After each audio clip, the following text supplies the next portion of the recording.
अरे या हे पुढे या. खूप दिवसाने पत्रकारांची भेट राहून गेली होती. कारण पहिली आमदारकी पत्रकारांमुळे 2009 ते 14 तुमच्या सगळ्यामुळे आमदार झालो होतो. आता पक्षाने आमदारकी केली, त्यामुळे आता कार्यकर्त्यांसाठी आपला 2-3 महिने रायगड, रत्नागिरी आणि सिंधुदुर्ग असा संघटनात्मक कामाचा प्रवास सुरू आहे. माझ्याकडे जी जबाबदारी आहे ती पालघर ते सिंधुदुर्ग त्याच्यामधले संघटनेचं संयोजक पद माझ्याकडे आहे. या संयोजक या नात्याने पक्षातलं कार्यकर्त्यांमधला समन्वय, युतीतला समन्वय, संघटना वाढी आणि त्या माध्यमातून पक्षाच्या लोकप्रतिनिधीमध्ये वाढ असंही हे मार्गक्रमण आहे. त्यामध्ये प्रामुख्याने नवी मुंबई, रायगड, रत्नागिरी, सिंधुदुर्ग चा प्रवास गेले 1-1.5-2 महिन्यात पूर्ण केला.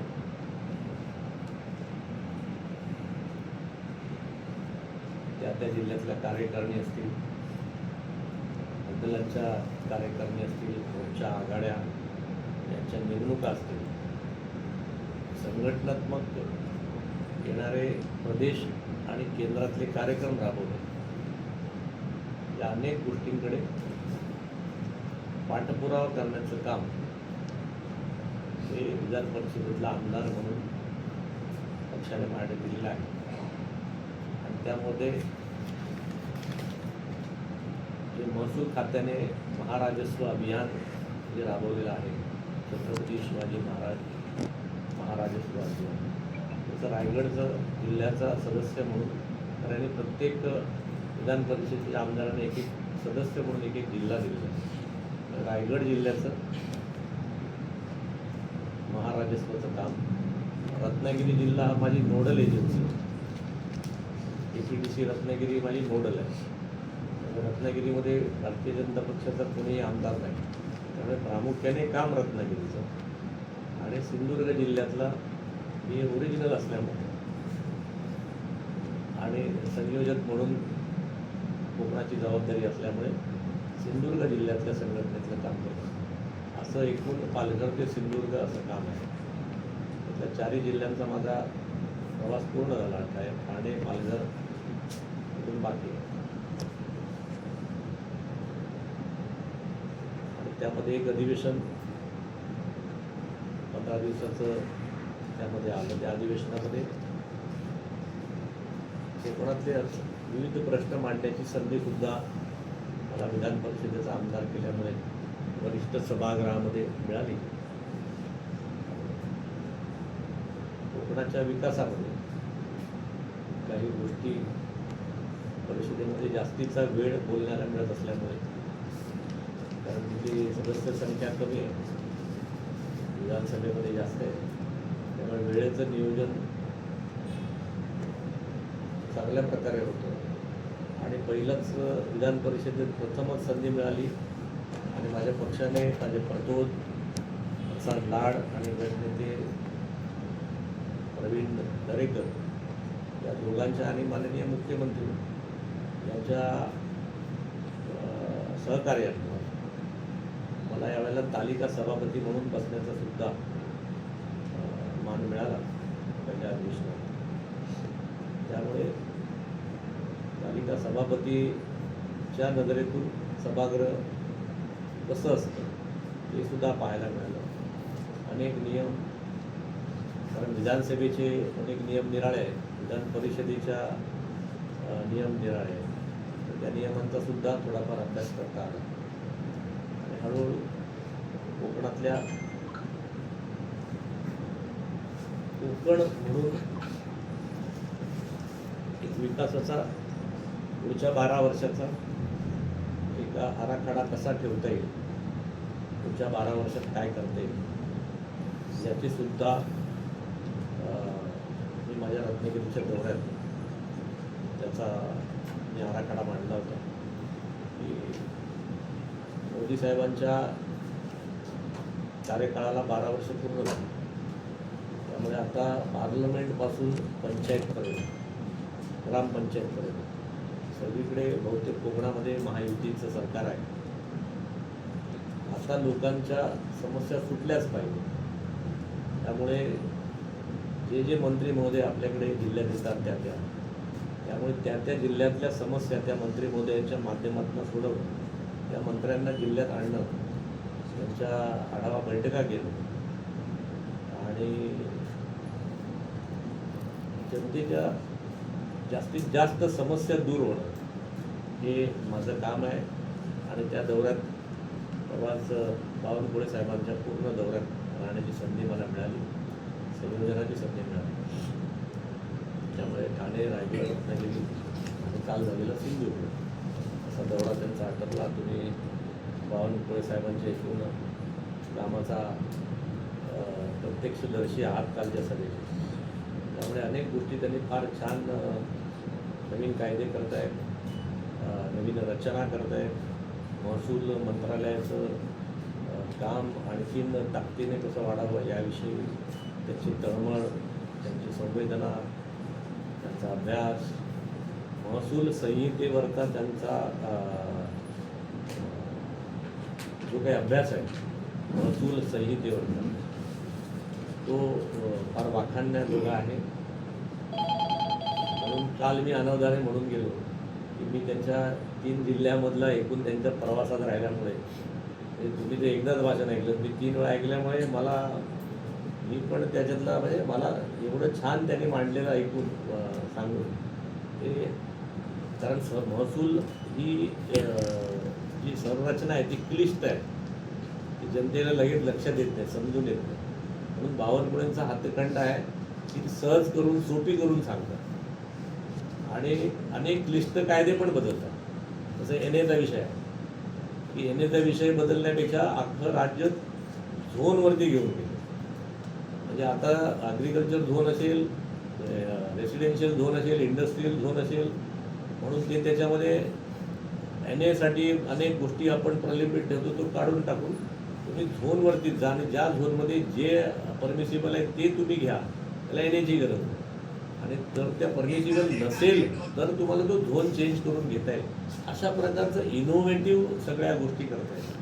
70B म्हणजे ज्या जबरदस्ती कोणाच्या तरी शेतात किंवा त्याच्या मालमत्तेमध्ये घुसखोरी झालेली आहे त्याची प्रकरणं सुद्धा 3 महिन्यात उडवा, नाहीतर माझ्याशी गाठ आहे.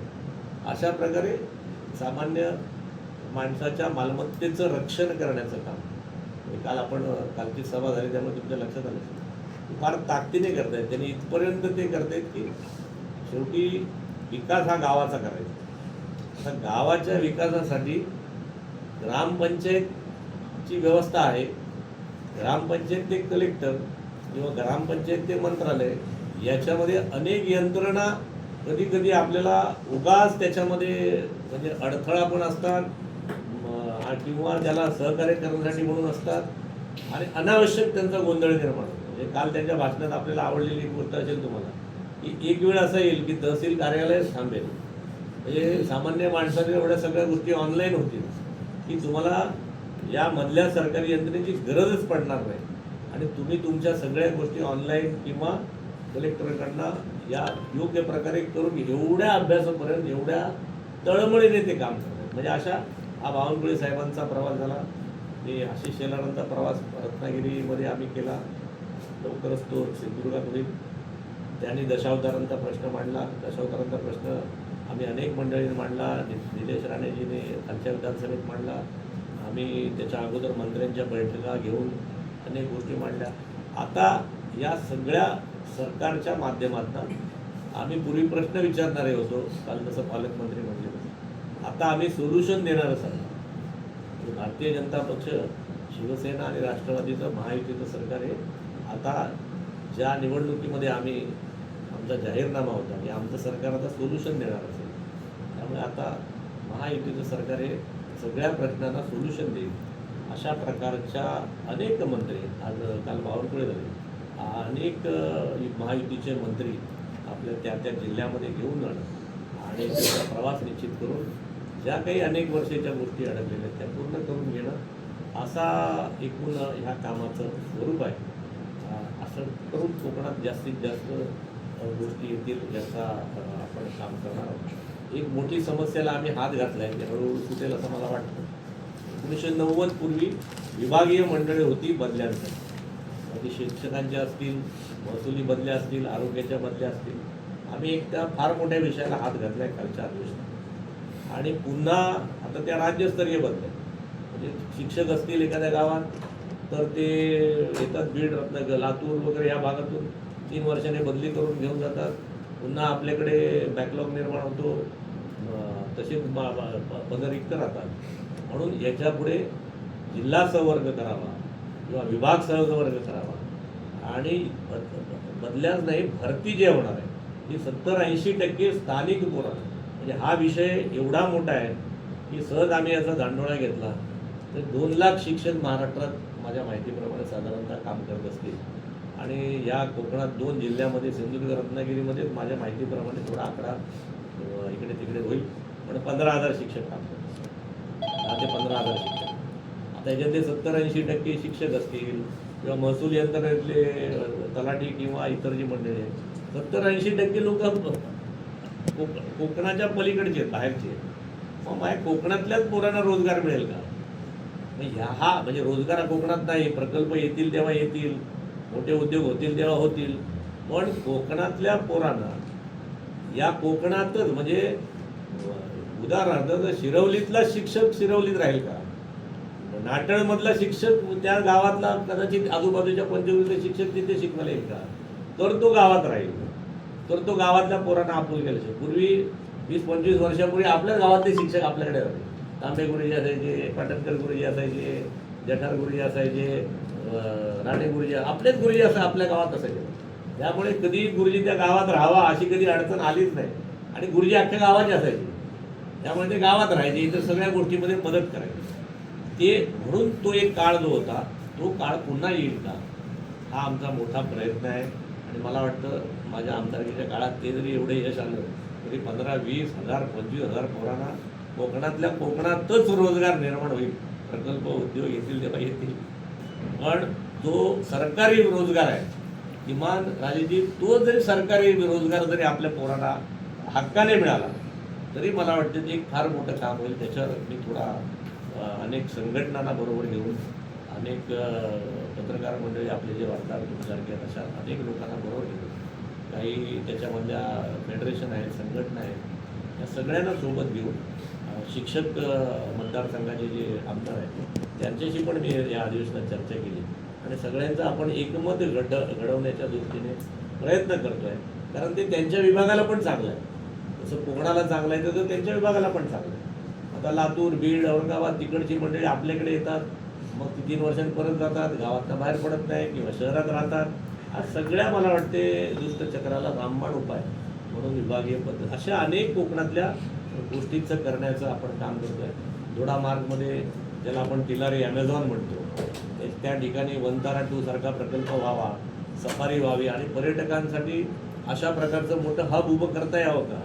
आणि त्या जे तिलारी फॉरेस्ट आहे, टायगर फॉरेस्ट, त्याला अटलजी बिहारी वाजपेयींचं नाव आहे, देशाच्या पंतप्रधानांचं माझी नाव, हे देता येईल का असा एक मी प्रश्न उपस्थित केला.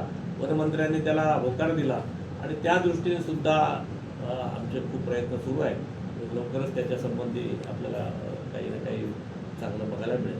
अशा अनेक गोष्टी मांडण्याचा बाबांनो मी प्रयत्न केला.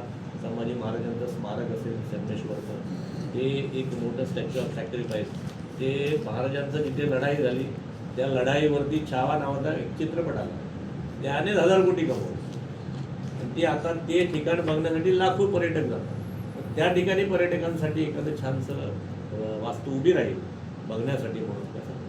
अशा प्रकारचं कोकण विकासाचं एक निराळं दालन उघडण्याचा प्रयत्न, एक निराळा आयाम उभा करण्याचा प्रयत्न मी माझ्या 6 वर्षाच्या काळात माझ्या भारतीय जनता पक्षाच्या माध्यमातून, महायुतीच्या सरकारच्या माध्यमातून आणि आमच्या सगळ्या मंत्री महोदयांच्या माध्यमातून करण्याचा एक प्रयत्न करणार आहे. आणि ते सगळं घेऊन तुमच्यासोबत यावं, गप्पा माराव्यात. आणि त्या तुम्ही बघितलं असेल, अनेक लोक प्रकल्प आला की सांगतात लोटे परशुरामची MIDC आधी जी केमिकल आहे तिथं हे आहे काय प्रदूषण आहे ते दूर राहा. तर मी एक तर विषय असा मांडला की सगळ्यांनी ॲप्रिशिएट केलं की प्रदूषण नियंत्रण महामंडळ का असा. प्रदूषण नियंत्रण महामंडळ आहे ना आपलं, महाराष्ट्र प्रदूषण नियंत्रण पोल्युशन कंट्रोल बोर्ड. प्रदूषण नियंत्रण का असावं, निर्मूलन का असावं. नियंत्रण म्हटलं की 50% प्रदूषण करा आणि मग नियंत्रण. त्याच्यापेक्षा प्रदूषण निर्मूलन झालं पाहिजे.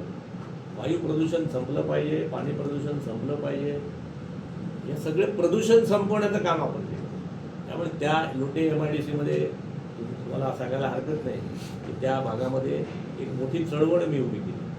अनेक लोक आता त्याला कनेक्ट होते. अनेक तिथल्या मी उद्योजकांची पण बैठक त्यांना पण सांगितलं, कारण लोटे परशुराम जी केमिकल MIDC आहे ती जवळजवळ 25,000 लोक काम करतात. त्यांना रोजगार पण मिळतो, पण आरोग्य बिघडतं.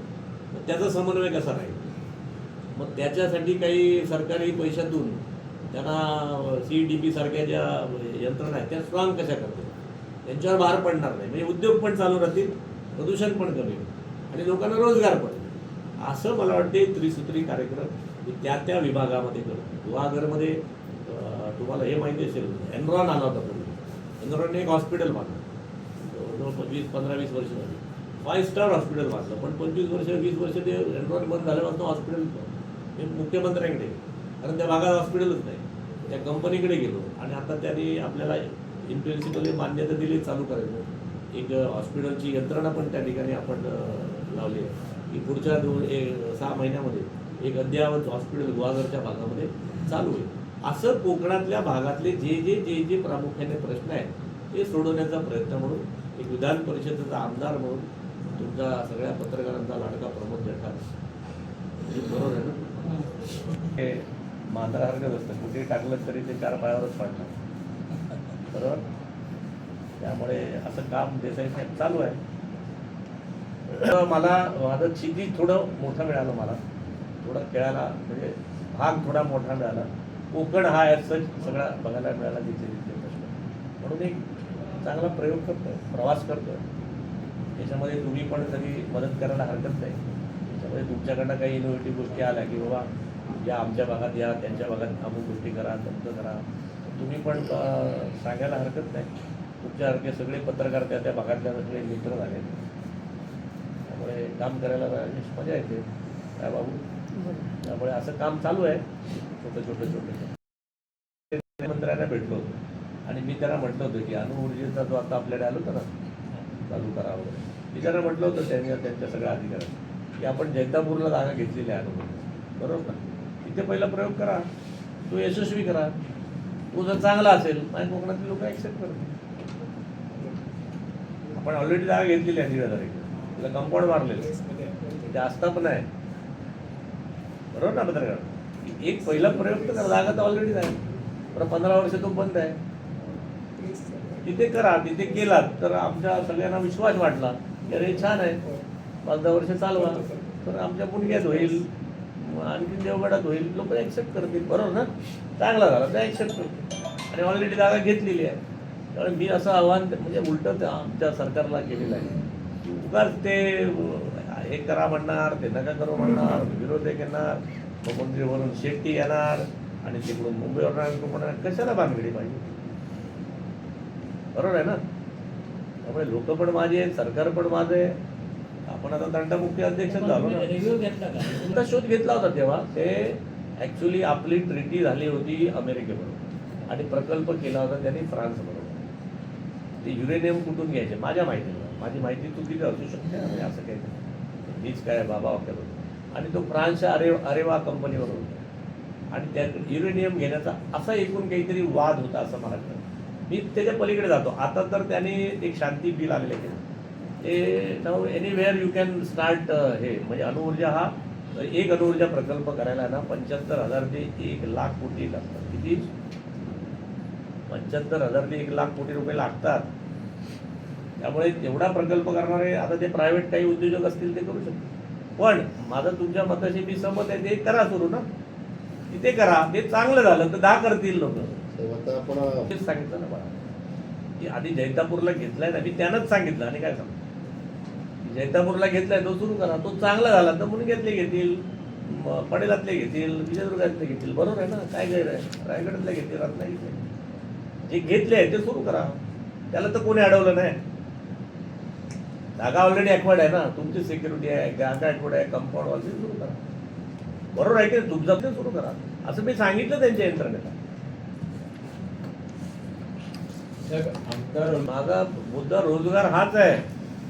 म्हणजे मी शिक्षणाचा विषय घेतला, 10-15 हजार रोजगार सरकारी 80% तुम्हाला मिळतो. अणुऊर्जा आता त्या ठिकाणी चालू करा, म्हणजे तिथला रोजगार.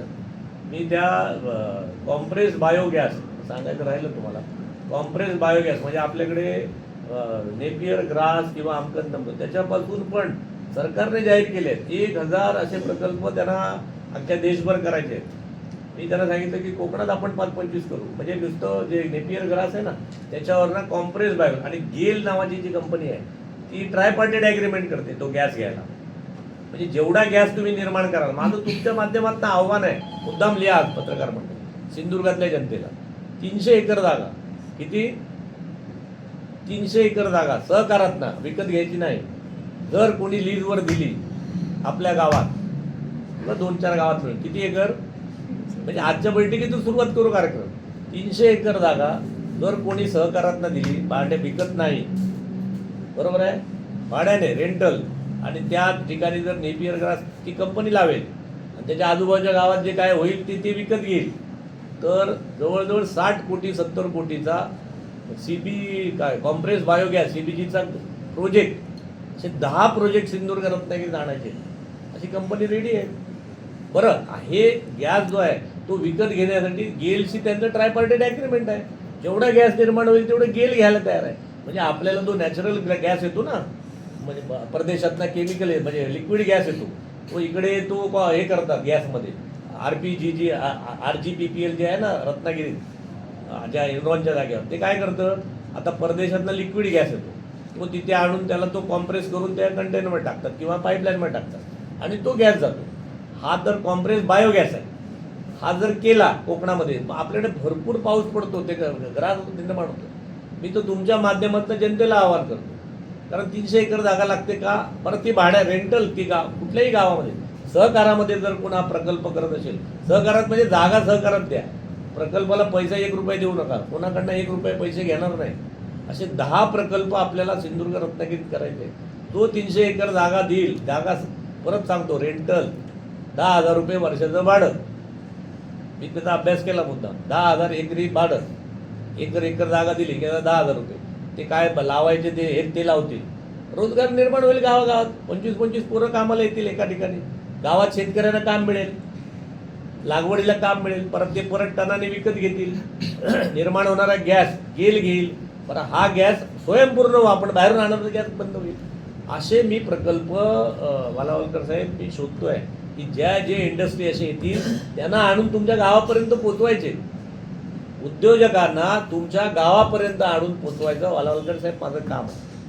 आणि त्याच्यातनं रोजगार निर्माण होईल. आता कॉम्प्रेस बायोगॅस आहे, त्याच्यातून काय बाकी हे होणार नाही. उलट तुम्ही गवत लावा, ते घेतील, गॅस करतील, गेलला देऊन टाकतील, रोजगार शेतकऱ्यांना पण मिळेल, त्याच्यात काम करणाऱ्या मंडळींना मिळेल. असे अनेक प्रकल्प. आता नाणारचा तुम्ही विषय काढला, नाणारचा प्रकल्प होणार होता, तो आता त्यांनी जागा दिली नाही. आता त्यांनी दिली नाही, त्यांनी ते आंध्र प्रदेशमध्ये काही गेला, काही तो आरामको ती सौदी अरेबिया होते, त्यांनी पाकिस्तानमध्ये सुरू केला. त्यांनी ते कोण थांबत नाहीत. एवढे मोठे प्रकल्प कधी तुम्ही जागा कधी द्याल याच्यासाठी थांबत नाही. जेवढं उशीर होईल तेवढा त्यांचा प्रोजेक्टचं कॉस्टिंग बदलतं, जगातल्या सिनारो बदलतो. आज जर तोच प्रकल्प आला असता इथे तर आपल्याकडे एवढा रोजगार निर्माण झाला असता, आपल्याकडे गॅस टंचाई झाली नसती, पेट्रोल टंचाई झाली नसती, डिझेल टंचाई. पण आपण कोणी दिलं नाही. आता नाही दिलं तर नाही दिलं, आपण नवीन शोधू. कुठे त्याच्या मागे लागत राहणार. आमच्या रिलायन्सचा जामनगरला चालूच आहे ना रिफायनरी दोरना. त्या रिफायनरीमुळे तो जगातला श्रीमंत झाला. आपलं बॅड लक, कोकणातला माणूस जगातला सगळ्यात श्रीमंत झाला असता, आम्ही नाही आणला. आता आपल्याकडे कसं आहे भाऊ, एक म्हणजे सॉरी टू से, पण सत्तेत असताना आपण प्रकल्प आणायचे, त्याला विरोधक असताना त्याने विरोध करायचा, बरं ते विरोधक पुन्हा सत्तेत आले की त्यांनी प्रकल्प आणायचा, आणि जे विरोधात गेले त्याने विरोध करायचा. ही मानसिकता कोकणाची जोपर्यंत बदलत नाही तोपर्यंत कोकणात मोठे उद्योग घेणं कठीण आहे. विरोधक येतील साहेब, हा मुद्दा आहे. आता प्रकल्प येतील. साहेब, काँग्रेस शासनाची गरजच नाही आहे. आता लोकांनी जायचंय पुढे. लोकांनी, उदाहरणार्थ समजा माझं गाव आहे, माझ्या गावात मी सांगितलं की प्रमोद चठार 300 एकर जागा आम्ही शेतकरी FPO करून, काय फार्मर प्रोड्युसर कंपनी करून आम्ही 300 एकर जागा तुला देतो भाड्याने, मला नको त्या कंपनीला, भाड्याने देतो, आम्हाला दे, एकरी 10,000 रुपये दे वर्षाला, बरोबर आहे, आम्ही देतो, गवत पण पिकू, आणखीन गवत लागेल, आमच्या गावात प्रकल्प हवा, मागा ना. बरं, प्रकल्पाची इन्व्हेस्टमेंट ती कंपनी करेल, तुम्हाला काही नाही, तुमची जागा पण कोणाला लीजवर द्यायची, काय मॉर्गेज करायची नाही, काय नाही 1 रुपया द्यायचा. आता माझी तुमच्या माध्यमातून लोकांना आव्हान आहे, तुम्हाला आता तुमचा उत्कर्ष करायचा नाही, शासन 2 मिनिटं बाजूला ठेवा, मी डायरेक्ट तुमच्याशी करतो की असे प्रकल्प येणार आहे, तुम्हाला देतो ना, घ्या ना गाव. बरं, त्यातनं निर्माण काय होणार, तर कॉम्प्रेस बायोगॅस होणार आहे. बरं, घेऊन जाणारी गव्हर्नमेंट कंपनी आहे गेल, ते त्यांच्याशी अग्रीमेंट करतात ट्राय पार्टी. जसं आपण इथेनॉलचा विषय होता ना, इथेनॉल पण घेऊन जाणारी कंपनी गव्हर्नमेंटच होतं, इथे बायोगॅस घेऊन जाणारी कंपनी गेल आहे, ती ट्राय पार्टी करते. ही सक्सेस स्टोरी करू ना आपण. आता ह्याच्यासाठी गावातले लोक उभी राहिली पाहिजे. एक जागा तर काय मी देऊ शकत नाही, म्हणून तुमच्या ह्याच्यात ना आजच्या पत्रकार परिषदेत किमान हे तर आवाहन करा की सिंधुदुर्गामध्ये ज्या गावामध्ये 2 गाव मिळून 3 गाव मिळून, बरोबर आहे ना, 300 एकर जागा, पण गवत उगवलं पाहिजे, नाही तर उघड डोंगर बिंगर द्यायचे तर त्याच्यात होणार, गवतच उगवायचं, बाकी काय नाही. ते काम त्यांना मिळेल, त्यांच्या गावात प्रकल्प उभा राहील. उदाहरण सांगितलं तुम्हाला, असे अनेक प्रकल्प हळूहळू लोकांपर्यंत पोहोचवण्याचं काम मी करतो. आपल्या लक्षात आलं की आज मोठा आणलं की